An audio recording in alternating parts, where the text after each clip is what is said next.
What's up, family and friends? Welcome to the Woke Nation. How are you doing? Hope you're doing great. Living and enjoying your life without worrying about people's opinion about you, about what you are doing, so long you know that what you are doing is good, naturally good.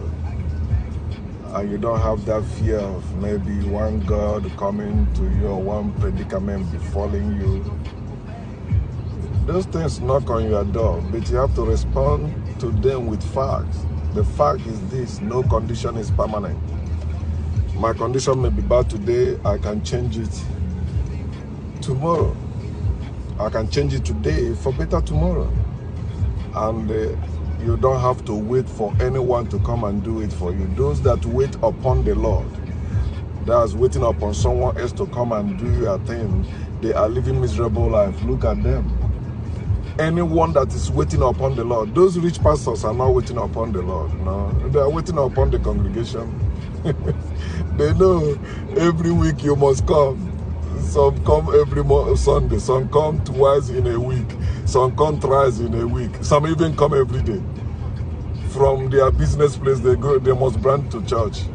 They must go and see the man of God because they think their life is hanging on the man of God. Without the man of God, they will not make it. Without the man of God, their uncles will kill them. Without the man of God, things will be worse for them.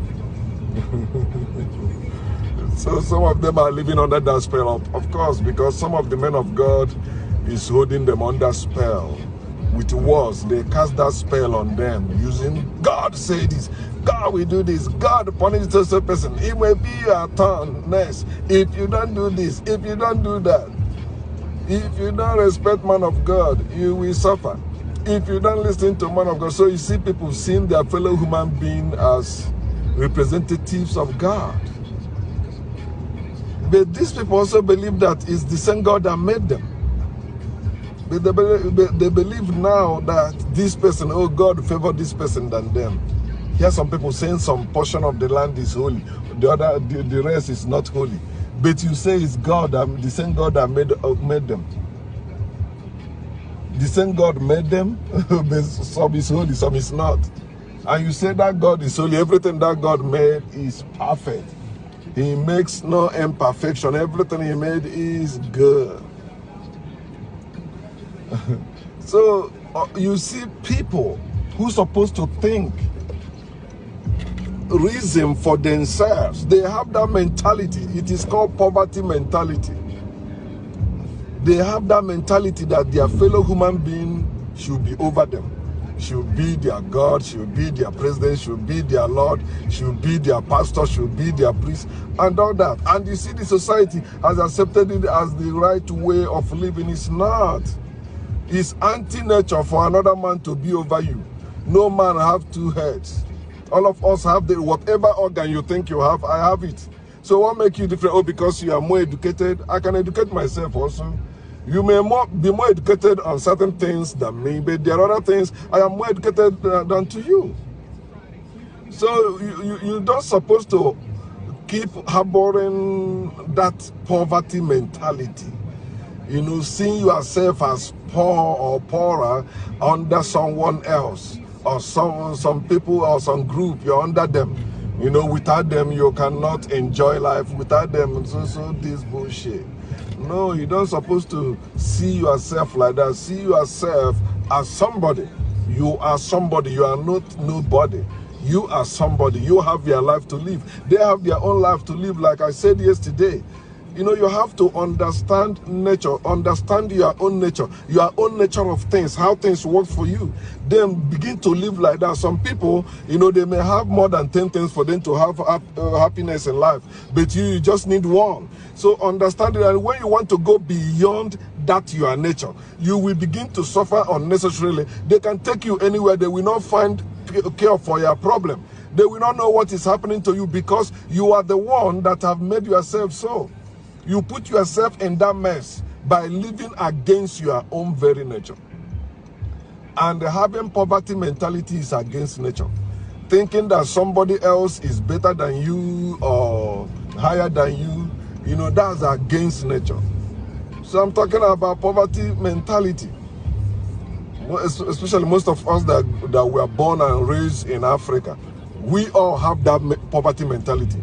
There was time I used to have it, and sometimes it still influences me sometimes, but I keep fighting it because it is not easy for you to destroy what you are brought up in or with from childhood. It's not easy.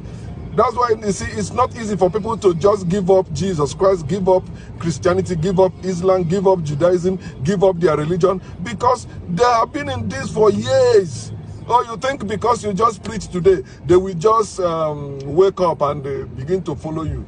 No. I remember when I was a minister, that's when I was a Christian, there's this book I was studying. So that book was talking about the 4 Gospels, the Gospel of Jesus, how Jesus was calling disciples. The book said, do you think Jesus just came to the seashore one day and saw these fishermen and told them, follow me, and they begin to follow him? No. He said Jesus has been going there, entering people now, because nobody know the truth about the Bible or Christian, so they can interpret it anyway. But you see the sense, and what the guy was saying makes sense. I don't know the author. That book is very old. The author has been dead and rotten. It's a very old book. You know, when you go to bookshop in those days, those old books that their author are no longer living. If you've seen it, you can see it is old. It's very cheap. You can buy it very cheap. You know, you can buy it for, let me say, $1. You know, because they are old. Who is still interested in them? They are not new. He said, think about it. You know, you don't just wake up one day and tell somebody, follow me, and they begin to follow. No, he has been going. You know, they have been watching him, observing him. So when he see the time is ripe now, he say, follow, just the same thing. You see, some of us that are working today, it's not because of the message we hear today. Many people or many things and many sources has been sowing that seed in us. It's a seed. You keep sowing it. That's why if you are working now you know the truth. Don't hold it. Don't keep it to yourself. Don't be shy about it. Don't be afraid about it. Yes, some will reject you, some will hate you, some will curse you, some will do all that. But the truth will prevail. So you have to know that it is not easy for somebody to give up their faith for facts. It is not that easy. Especially those that still fear their parents, fear their God. No, they will not let it go. They may look at what you're saying, say, yeah, you're making sense. But, so that but kills their morale. That but kills their ability to think for themselves or begin to consider what you are saying. But, what you are saying is true. But, so it kills it. And there is nothing you can do to help such people. Because they already seen the truth, they know, they feel the truth, they judge it themselves. This thing you are saying is truth. But I still have my parents to respect. I still have my God to fear. You know, I don't want to offend anyone. I remember one guy from my village or from my town, you know, I used to comment on his post with my town's profile I opened.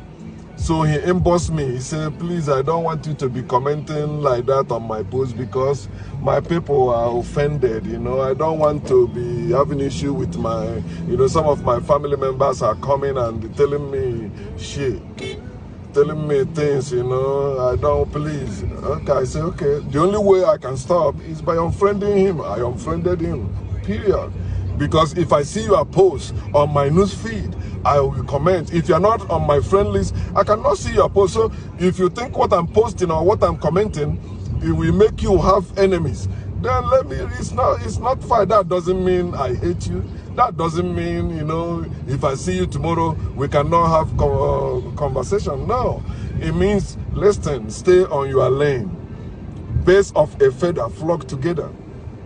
Don't force relationship. Don't force friendship. Don't force even family. No matter who they, if they want you to enjoy with them, enjoy with them. If they don't want, stay on your lane. Let them be. Many people has been dying unnecessary or suffering in secret because of that poverty mentality. I don't want to offend anyone. You know, I just want everyone. No.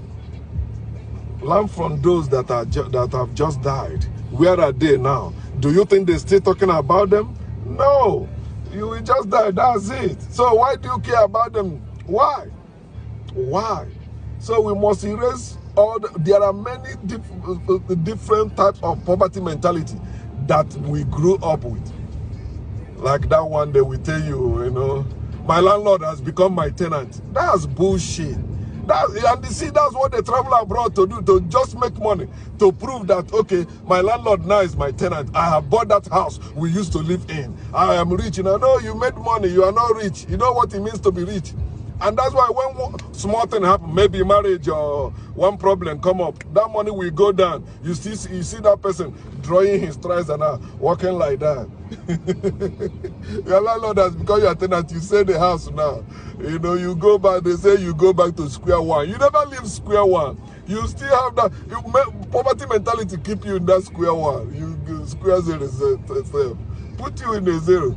Because you lack the ability to think well. You see people, because Africans now, religion has made Africans to have poverty mentality. Whether they're in politics or in religion, they don't think about the future. All they're thinking is about their own prosperity, not about posterity. That's why they don't invent things themselves anymore, although their ancestors were great inventors. They don't do things anymore for their future. All they're thinking is now. They're like King Hezekiah in the Bible. You know the story of King Hezekiah. You know, when the Babylonians, or king of Babylon, sent people, they came and to visit him after he recovered from his sickness. Then he showed them his things he have. You know, God of the Israel is stupid God. Somebody show people his treasure, all he has. He get upset. He say, you didn't give me grief. Very narcissist God. He said, okay, Jeremiah, Hezekiah, you're gonna die now, you know, no, not you're gonna die. He say, all these things you show them, they will come and carry them away. Stupid God. And we believe all that silly stories. Because I show people things that I have, he get upset. He say, I will lose them. Even people that don't know what they're wearing there, when I show that, they will suffer. My children's children will suffer it. They recorded in the Bible that when Hezekiah heard that, he said, so long it will not happen in my own time, it will happen in the future. I am good with your prediction, oh God. Stupid God. And he said, you did something, the next generation will be suffering for it. And you're telling me that's the God we should be worshiping. A God that cannot solve the problem, cannot prevent the problem, but he can punish other people, innocent people. People that were not there when the thing happened. People that were not there to support anything. You made them suffer. In the name of what? To show that you are God. Your word comes to pass. No, you are stupid. And people like me can never worship you. People like me can never believe in you. People like me will always trash you. You are useless God. You cannot do anything. You cannot curse anyone. You cannot bless anyone. God of Israel is useless. They tell you, except the Lord build a house. The builders build in vain. It's a lie. People build, Chinese people are building without that stupid Lord. Building great things, going everywhere. They say, except he guards the city. He watch over the city. The watchmen watch in vain. It's a lie. People are building their weapons, guarding their cities, helping themselves without God. They keep all that lie they tell us in the book is lie. And many of us grow with that poverty mentality. Oh, God will do this. It's God that is blessing. No, God will make you better than your landlord. God will make you better than your uncle. That's bullshit. It's wickedness even. Why are you competing with people? Why are you trying to be better than others? If you want to be better than yourself. Live your life. You just drop dead now and die. That's it. No one will die with you. Unless they shoot all of you together.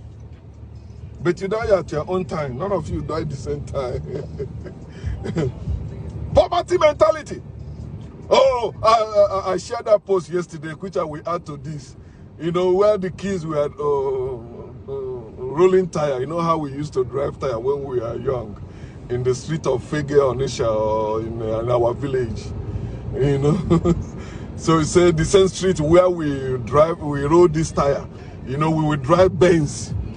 They are not thinking about inventing or making cars. Oh, it's to make money and buy cars and come and show them. I used to drive a ride tire here. Now I am driving Mercedes-Benz.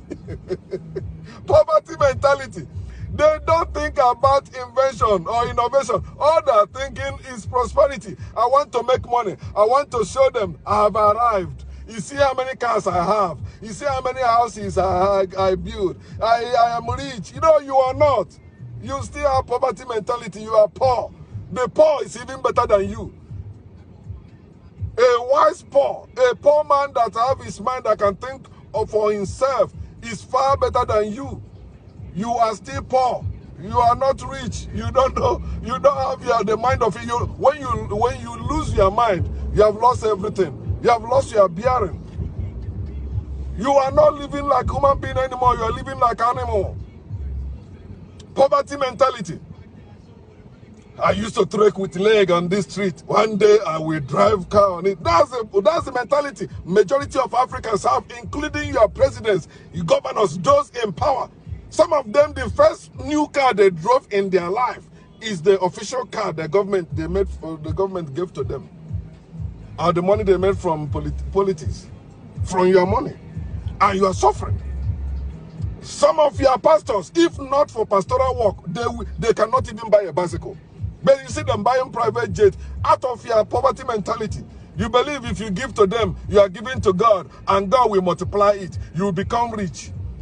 No, you are the God they are waiting upon. They are not waiting upon any God anywhere. You are the God, the congress, the people that are gathering, the crowd. You are the God that is blessing the pastors. There is no God anywhere blessing them. You. If they begin to give you as you have been giving to them, you see how better you will be than them. But they will not allow you to quote that to them. They will not allow you to say that. They will say, no, you give to us, you are giving to God. No, God said if you want to give to God, give to the poor. But today is the poor giving to them. And the poor have that poverty mentality. I want to get out of poverty. Poverty is not my portion. Who tell you so? Poverty is your portion. You were born in poverty, it's your portion already. Saying poverty is not your portion is not cure for poverty. It's hard work. You have to go and work. Hard work. When I say hard work, doing what you know and working hard at it. Not doing what people want you to do. Or what you think, oh, this is in vogue now. Okay, this is what the people. And that's why I see some people, no matter how many times you start business for them, they will keep going down. Because they have poverty mentality. Their driving force is people, the society. Oh, they say biscuit is what is going on now. You jump into biscuit business without even knowing it. No, I will be training it for some months. Then I will begin to sell. Oh, my brother in America or in Europe will send me money. We will sell that land. I will start the business. After 1 year or two, I will make it. Then he jump into that business and find out it's not so. Because you don't know the business. Those that know the business succeed in business. You don't know how it goes. I'm not talking just, no, I don't have poverty mentality, although I grew up with it, but it's been many years even when I was still a Christian, I dropped it. I tell you, if you want to make money, you have to be ready to be mean. The rich are mean. It is even in your Bible. For you to be rich, you have to be mean. And you have to be out for competition, of course, you must know how to compete. Fight for it. Don't give up. No, I must make it. Know how to take customers from others. Of course, you must know how to do that. If not, or importers will just swallow you, then to connect to them. You say, I need capital money, I need capital to start business. You are not, I know you are. Anybody that tell me that, I say they don't know what is business. No, what you know is to get into that line. When you get into there, you don't need capital. What you need is common sense. Begin to befriend those who you know they have money, or the importers. If you can't befriend them directly, befriend their boys. Their boys will be favoring you more than them even. You begin to do, oh man, you need to see me when I was in Alaba International. I was doing deals, man, making money. Oh man. That when I buy my phone, my ex-in-law, I was in his shop. When he came back from China, I showed him my phone. He said, who gave me money to buy the phone? Because you know the phone is more than my salary or whatever. I never depend on myself anywhere. Except in America now, you know, I work, they pay me by hour. Of course, if I want more, then I have to go back to school. I'm not going back to any school. I'm still paying my student loan. No, I'd rather go back to my village than going to school and paying all that and living miserable life just to impress people. But you are not happy. Poverty mentality. Yeah, many people have that poverty mentality. They have things, but they're not happy in their life because they have that poverty mentality that makes them compete with others, comparing themselves with others. Poverty mentality. They think having car is what makes them, you know, better than others. They are no longer in poverty. No, if you are an African as we speak, you are in poverty. Every African today, no matter whether you are president or you are, no matter what you think you have, Africans have poverty mentality, so they are poor. And that's why they treat them the way they are treating them all over the world. Because they are poor. You don't treat rich people like that. Have you seen any woman say you want to divorce a rich person? Unless in America. A rich person in Africa. You say a woman, his wife want to divorce him. It's a lie. His wife, no, he's sleeping with all these young girls. She don't have problem. So long he's providing for her. And you want her to divorce. No, our women don't divorce. Divorce is abomination. You go and talk to your mother and say, my husband is sleeping around. He says, so what? And so what? You can't do that because he pay a lot to marry you. I hear people talking about how a man will please his wife. I say, you don't tell that to Africans where a man pay a lot to marry a woman. You telling him, no, it's the woman that will do something to satisfy him because he paid a lot to marry her. They won't tell you that. They think they can marry in African way and they treat them in American way. No, that's poverty mentality also. Your husband paid that great price, bride price, went through all that, see all your uncles and all your relations, even all your villagers, did all that show, you know, spent all that money. Then tomorrow, you want him to treat you like Romeo and Juliet, right? Okay, you are joking. That's why the woman sit down there. You have no option. You have to see. Poverty mentality. We grew up with it and many of you are cementing it today. Instead of this era of knowing, you're supposed to know and begin to change. I have a daughter now. Do you think I will collect bride price on the head of my daughter? I will never do that. Whether I'm living in Nigeria or in America, no matter where I'm living, no, she find or she meets somebody they want to marry. At least she's adult now, so she's 18. She's no longer under me. They want to marry. I say, okay, go ahead. But do you know him? He say yes. You want to be with him? You know what will happen, right? I'm educating her on that. We have to tell ourselves the truth and to erase this poverty mentality that we have. What you see in America here, you see Nigerians competing, Africans competing. I thought it was only Nigerians today until I meet a Ghana person. He said their people are doing the same thing. They may live in the same street, they are looking which house is better, which car is better, which one is driving well. Is your car Lexus? Is it Infinity? Is it Mercedes? Is it this? Oh, RN. Now it's no longer RN. What is in vogue is nursing practitioner. Behaving like a doctor. But in our place, how is our place? We are no matter how rich you are in America, in Europe, in Asia, but your people are still poor. Your people, of course, you are still poor. That's why, so no matter how you made it abroad, you are afraid to go and stay home. Go now. You are afraid of them kidnapping you. You are afraid of them poisoning you. And you think all that building you build back home, you say you are building it for your retirement. You think they want you to come back home? No, you are in America. Stay there. You're going to stay and die there.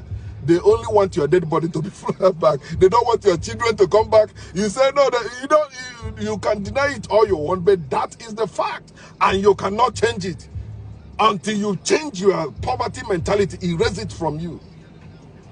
That when they want me to build upstairs, I'm not building. I tell them I'm an American citizen. In fact, you can sell my lands to build. Don't push me. And when I'm ready, I begin to build. I build the one I build for the family. You have to erase that poverty mentality. Stop competing with people. Stop comparing yourself with people. Oh, I have this, I have that. That's why you see wickedness everywhere. People cannot harbor their brethren or their neighbors anymore in their house. One person just go and build big house. Only him and his family living there. Only him and his family. If a brother make money now, he leave his siblings and go somewhere and build. They'll be paying somebody to be watching it. I like those that steal from that type of house. You go and put a generator there, and you travel. You living in abroad. You build us, furnish it, and they're hungry. They will go and they tell you, oh, the thief people go as they are the one that took it. There's nothing you can do. You are in America. It's okay, no problem. When I come, okay, that chair. They said they stole it. Okay, I'm gonna buy another one because they know you will do. Oh, my people, let us kill poverty mentality. Start with yourself. Live your life naturally as a human being. Don't compete with anyone. Whatever you have, use it to better your life. Whatever it is, make your life good for you. Enjoy your life wherever you are. Yes, sometimes it may be hard, but remember, no condition is permanent. You will prevail, just as the truth will always prevail. Peace.